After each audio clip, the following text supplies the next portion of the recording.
प्यारे बच्चों, जय हिंद। नवोदय क्लासेज में आप सभी का स्वागत है। जैसा कि आप सब जानते हैं, हमारी नवोदय मैथ सीरीज चल रही है और अपनी इस सीरीज के हर वीडियो में हम किसी एक टॉपिक की कुछ इंपॉर्टेंट टाइप सॉल्व करते हैं। तो आज का हमारा टॉपिक है व्यंजकों का सन्निकटन और सरलीकरण। और इस टॉपिक की आज हम ये 5 इंपॉर्टेंट टाइप सॉल्व करेंगे और सीखेंगे। तो हमारा फर्स्ट क्वेश्चन है, संख्या दी हुई है 22,34,567 का निकटतम लाख तक सन्निकट मान क्या होगा। तो सन्निकट मान जब हम किसी संख्या का निकालेंगे तो हमें सबसे पहले ध्यान देना है कि हमने निकटतम कौन से स्थान का सन्निकट मान निकालना है। तो यहां दिया हुआ है निकटतम लाख तक सन्निकट मान हमने निकालना है। तो हम देखेंगे कि इस संख्या में लाख का अंक कौन सा है, उस अंक को अंडरलाइन कर लेंगे। तो देखेंगे इकाई, दहाई, सैकड़ा, हजार, 10,000, लाख, ये जो अंक है ये लाख के स्थान का अंक है। समझ गए। इसके बाद में हम क्या देखेंगे कि इसमें जो अंक हमने अंडरलाइन किया है उस अंक में एक जुड़ेगा या नहीं जुड़ेगा, ये चीज हमने देखनी है इसके बाद में। ठीक है। और वो कैसे पता चलेगी हमें कि इस अंक में एक जुड़ेगा या नहीं जुड़ेगा, वो हम इससे छोटा जो स्थान है उस अंक को देखेंगे।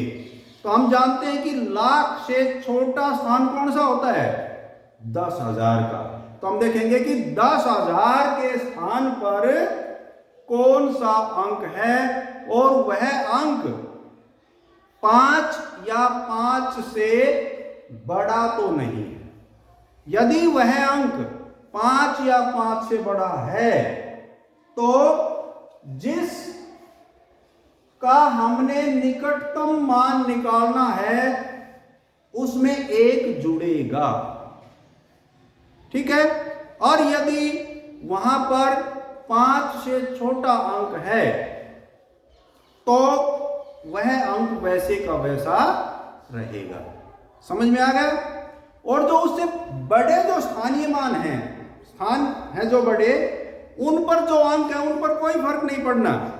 चाहे जो अंक हमने बताया है वह 5 से छोटा हो या बड़ा हो, उन अंकों पर कुछ भी फर्क नहीं पड़ना। इस प्रकार हम लिखेंगे, क्योंकि यह अंक जो है, यह स्थान जो है, ये तो लाख से पहले का है, तो इसमें तो कुछ जुड़ना ही नहीं है। तो हम इसको तो एज इट इज लिख देंगे 2। अब ये देखना है हमने इस 2 में एक जुड़ेगा या नहीं जुड़ेगा। वो इससे पहले वाले अंक को देखेंगे। वह अंक यदि 5 या 5 से बड़ा है तो इसमें एक जुड़ जाएगा। और यदि यहां अंक 5 से छोटा है तो यह अंक भी एज इट इज ही रहेगा।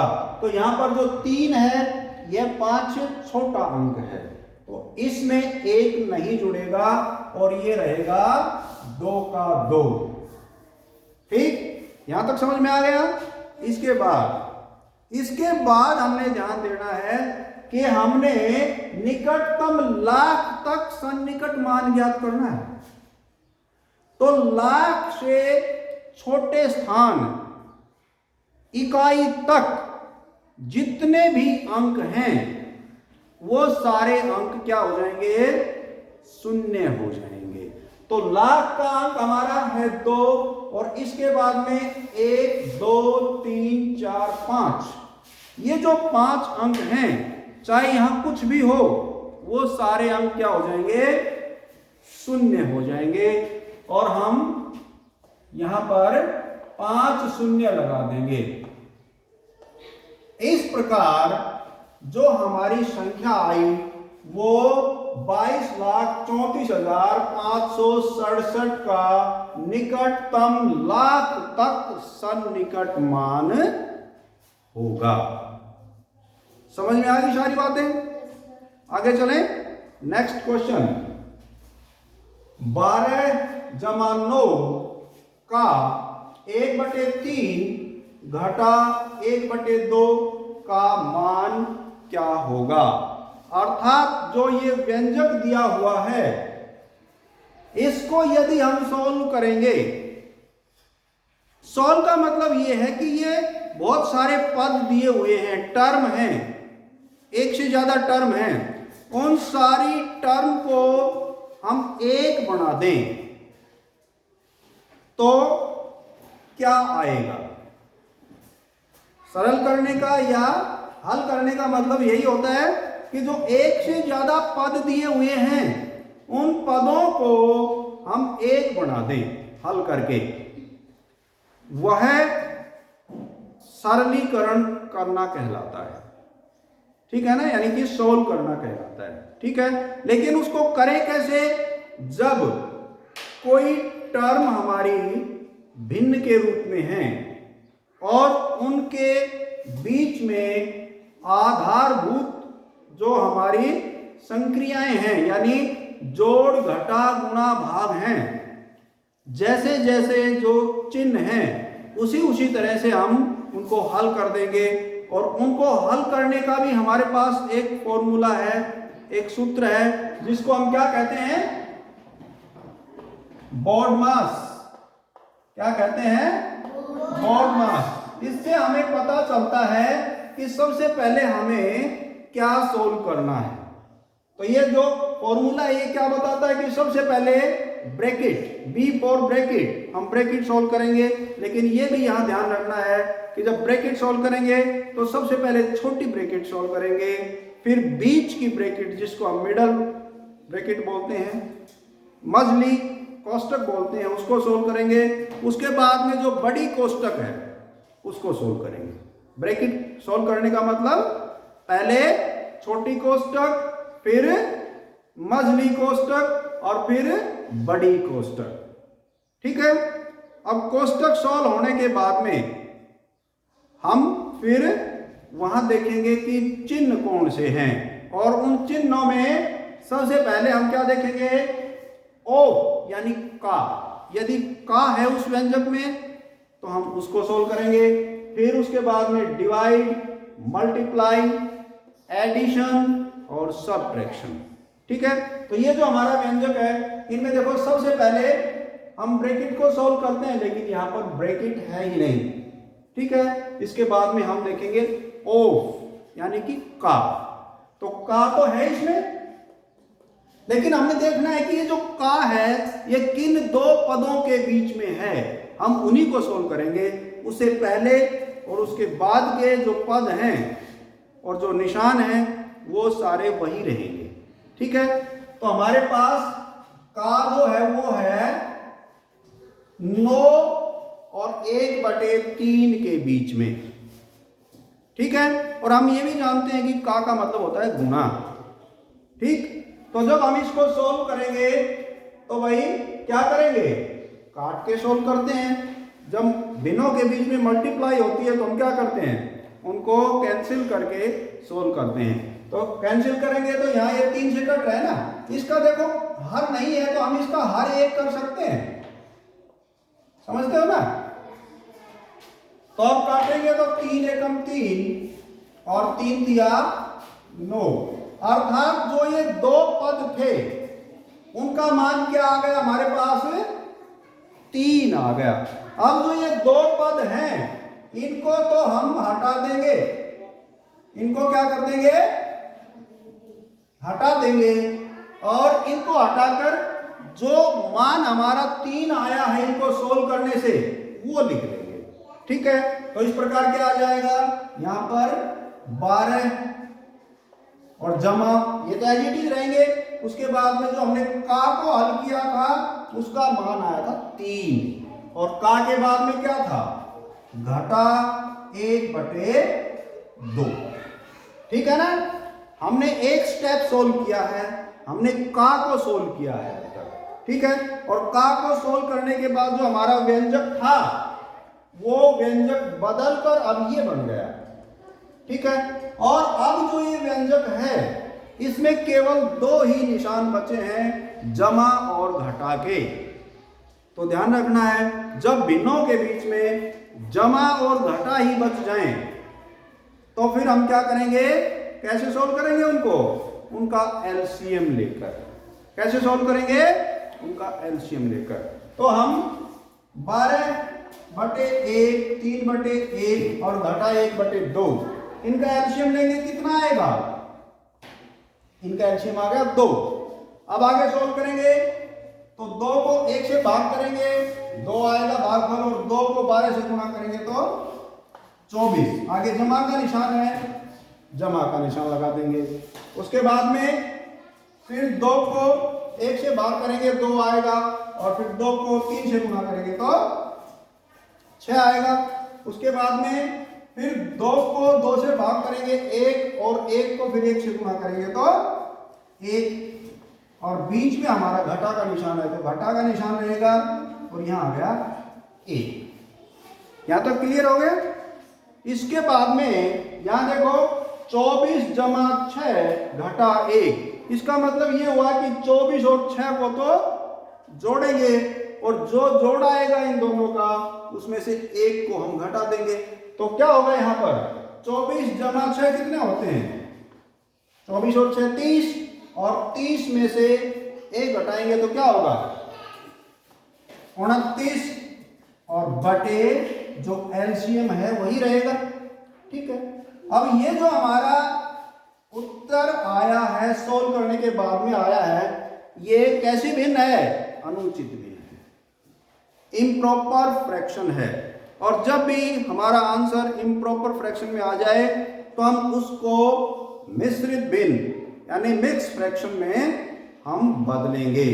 तो हम इम्प्रॉपर फ्रैक्शन को मिक्स फ्रैक्शन में और मिक्स फ्रैक्शन को इम्प्रॉपर फ्रैक्शन में बदलना सीख चुके हैं। तो कैसे बदलेंगे, जो हर है 2 इससे हम भाग कर देंगे अंश को, तो क्या आएगा, 2 एकम 2, 0, 9, 2 चौके 8, और शेष पद आया 1। इस प्रकार जो 29/2 हमारी इम्प्रॉपर फ्रैक्शन थी, अनुचित भिन्न थी, उसकी हमने मिश्रित भिन्न बनाई तो क्या आया, ये तो पूर्ण संख्या आ जाएगी, यानी सही 14 सही, और ये क्या हो जाएगा अंश, और ये क्या हो जाएगा हर। इस प्रकार ये हल इस पूरे व्यंजक का होगा, और यही इस व्यंजक का मान भी होगा। ठीक है, समझ में आ गया। आगे चलें, नेक्स्ट क्वेश्चन। नेक्स्ट क्वेश्चन है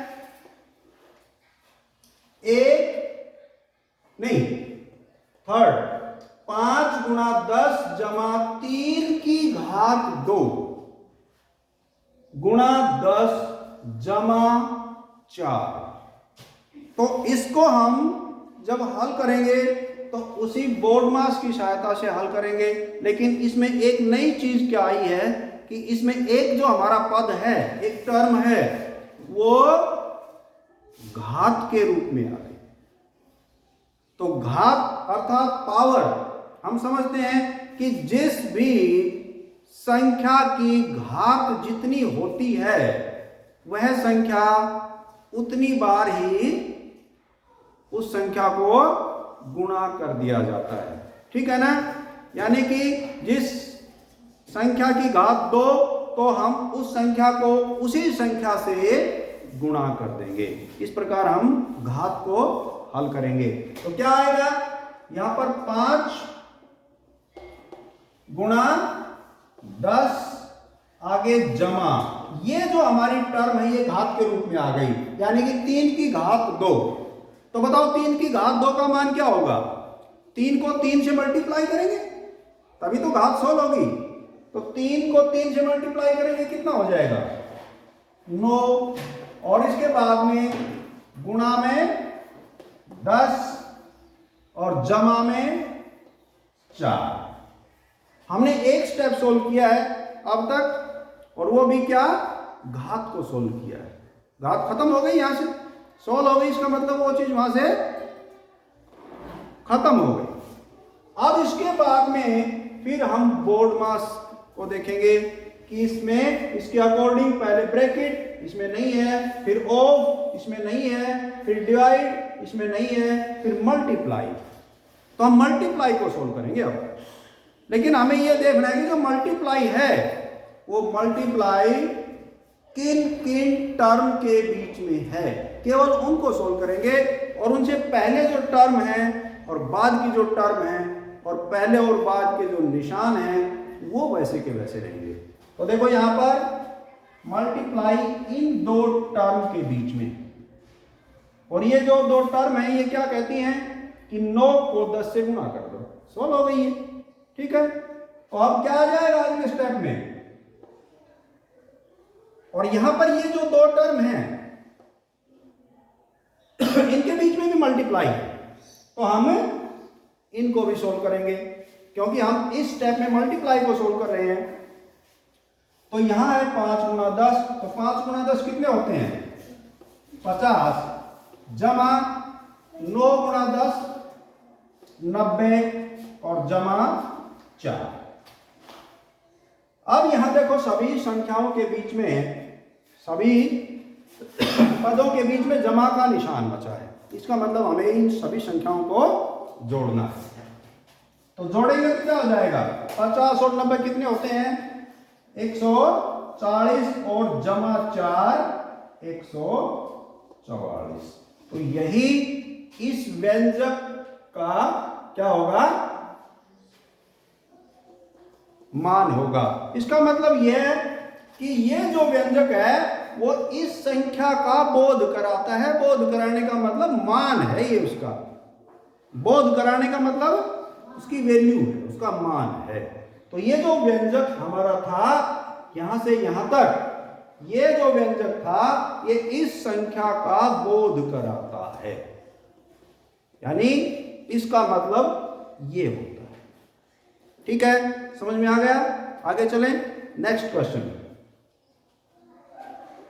1 गुणा 0.9 जमा 5 1.09 गुणा 5.908 का निकटतम मान क्या होगा।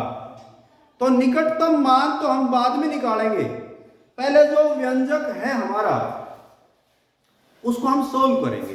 तो व्यंजक में क्या है, व्यंजक में ये है कि भाई ये जो दो दशमलव की संख्याएं हैं इनकी पहले गुणा करेंगे, और ये दोनों संख्याएं दशमलव की संख्याएं हैं। तो दशमलव की संख्याओं का गुणा करना हम सीख चुके हैं। जब भी हम दशमलव की संख्याओं की गुणा करेंगे तो हम दशमलव को इग्नोर कर देंगे, भूल जाएंगे कि दशमलव है नहीं, और साधारण गुणा करेंगे। और जो गुणनफल आएगा उसमें हम दशमलव का निशान लगाएंगे।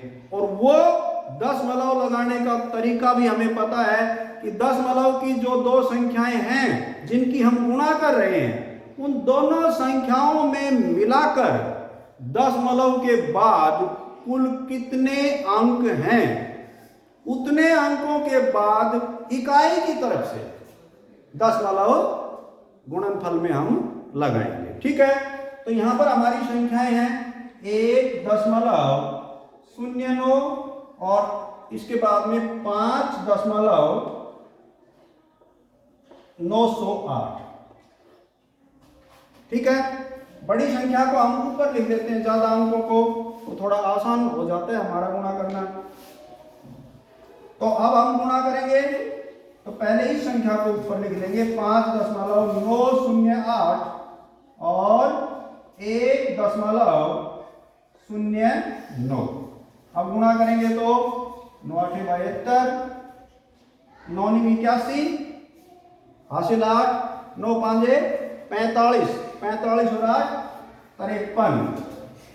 फिर एक अंक छोड़ देंगे, 0 की गुणा करेंगे तो सभी अंकों का क्या हो जाएगा 0, यानी कि 4 0 1 2 3 4। इसके बाद में 2 अंक छोड़ देंगे, फिर 1 से गुणा करेंगे तो एज इट इज वही अंक आ जाएंगे, यानी कि 8 0 9 5। और जब हम इनको जोड़ेंगे तो 2 7 9 3 14 और 6। ये हमने गुणनफल तो निकाल दिया, लेकिन ये जो गुणनफल हमारा आया है ये दशमलव को इग्नोर करके आया है। हमने दशमलव को भूल के ये गुणा किया। अब वापिस इसमें हमने दशमलव लगाना है, क्योंकि दशमलव की संख्याओं की जब हम गुणा करेंगे तो गुणनफल दशमलव में ही आएगा। तो दशमलव हम लगा देंगे। हमारे पास कितने अंक है दशमलव के 3 अंक, तो ऊपर वाली संख्या में 2 अंक, नीचे वाली में कितने अंक हो गए टोटल 5 अंक। तो इकाई की तरफ से 5 अंक छोड़कर हम दशमलव लगाएंगे 1 2 3 4 5, और ये हमारा दशमलव। ठीक है। अब तक हमने केवल गुणा किया है। ठीक है, हमने करना क्या है, इनका निकटतम मान ज्ञात करना है। क्या करना है, निकटतम मान ज्ञात करना है। तो निकटतम मान इसने कोई स्थान नहीं दिया कि 1000 तक या 10,000 तक या इकाई तक या ढाई तक या सैकड़े तक, कुछ भी इसने कहा नहीं। इसका मतलब ये हुआ कि जो दशमलव से पहले संख्या है उस संख्या में 1 जुड़ेगा या नहीं जुड़ेगा, ये हमने देखना है। तो दशमलव से पहले क्या है हमारा अंक, हमारी संख्या 6 है, तो 6 में 1 जुड़ेगा या नहीं जुड़ेगा ये हमने तय करना है। और वो किससे पता चलेगा, इससे पहले जो अंक है वो 5 या 5 से ज्यादा तो नहीं है। तो हम देख रहे हैं कि ये संख्या, ये अंक जो है ये 5 से छोटा है, इसका मतलब इसमें कुछ नहीं जुड़ेगा और ये 6 का 6 रहेगा और यहाँ दशमलव, और बाकी इधर वाले सारे अंक क्या हो जाएंगे, क्योंकि हम सन्निकट मान इसका निकाल रहे हैं तो इधर वाले सारे अंक क्या हो जाएंगे, 0 हो जाएंगे। यानी कि 1 2 3 4 5 0। तो ये होगी हमारी 6.000000। लेकिन जब दशमलव के बाद में सारे शून्य हों और उनके बाद में कोई अंक ना हो शून्य के बाद में, तो सारे शून्य कैंसिल हो जाते हैं और फिर वहां शून्य और दशमलव को लिखने की जरूरत नहीं है। तो ये क्या आ गया, बराबर 6। इसका मान क्या आ गया 6। अर्थात जो ये हमने इनकी गुणा की थी, इनका निकटतम मान कितना होगा 6। ठीक है, समझ में आ गया, क्लियर। आगे चले नेक्स्ट क्वेश्चन। इसके बाद में हमारा सवाल है 3 भाग में बड़ी ब्रैकेट शुरू, छोटी ब्रैकेट शुरू, 8 घटा 5 छोटी ब्रैकेट बंद, भाग में बिचली ब्रैकेट शुरू, छोटी ब्रैकेट शुरू, 4 घटा 2 छोटी ब्रैकेट बंद, भाग में छोटी ब्रैकेट शुरू 2 जमा 8/13 सभी ब्रैकेट बंद, ऑल ब्रैकेट्स क्लोज्ड। ठीक है, ये हमारा व्यंजक है, हमारा ये एक्सप्रेशन है। इसका मान क्या होगा, तो मान निकालने का मतलब यही होता है कि ये जो इतने सारे पद हैं, इन पदों का हमने एक पद बनाना है, एक टर्म में इनको कन्वर्ट करना है। ठीक है, वही मान होता है। तो सबसे पहले वही बोर्ड मास के अकॉर्डिंग हम इसको सोल्व करेंगे। सबसे पहले ब्रैकेट, और ब्रैकेट में सबसे पहले क्या, सबसे छोटी ब्रैकेट। तो सबसे छोटी ब्रैकेट यहां एक तो ये रही, एक ये रही और एक ये रही। यहां पर 3 जगह पर छोटी ब्रैकेट है। तो पहले स्टेप में हम इसी को सोल्व करेंगे। ठीक है, बाकी सब कुछ एज इट इज लिखते चले जाएंगे। इसका मतलब 3 भाग में ये ब्रैकेट तो ऐसे की ऐसी रहेगी, क्योंकि हम इस ब्रैकेट को अभी सोल्व नहीं कर रहे हैं, हम केवल कर रहे हैं छोटी ब्रैकेट को सोल्व। ठीक है, तो इसमें क्या है 8 घटा 5, और हम जानते हैं 8 घटा 5 कितने होते हैं, 8 घटा 5 3, तो 3 यानी इस ब्रैकेट को हटाकर हम यहाँ क्या लिख देंगे 3। इस ब्रैकेट, ये ब्रैकेट खत्म हो गई, इसको सोल्व कर दिया हमने। आगे डिवाइड एज इट इज, इसके बाद में middle bracket as it is रहेगी, इसके बाद में फिर छोटी ब्रैकेट आ गई, और छोटी ब्रैकेट में क्या है 4 घटा 2, तो 4 घटा 2 कितने होते हैं 2। तो हम यहाँ इस पूरी ब्रैकेट को यहाँ से खत्म करके क्या लिख सकते हैं 2।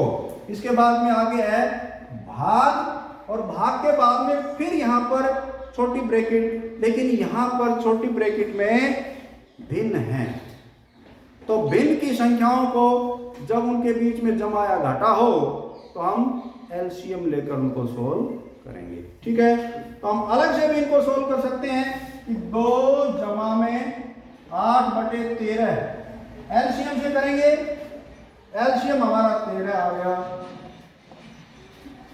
13 को 1 से भाग करेंगे 13, और 13 दूनी 26 जमा 13 एकम 13 8 एकम 8, और 26 और 8 34/13।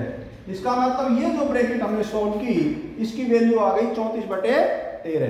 तो इस ब्रैकेट को हटा देंगे और इसकी जगह जो हमारी वैल्यू आई 34/13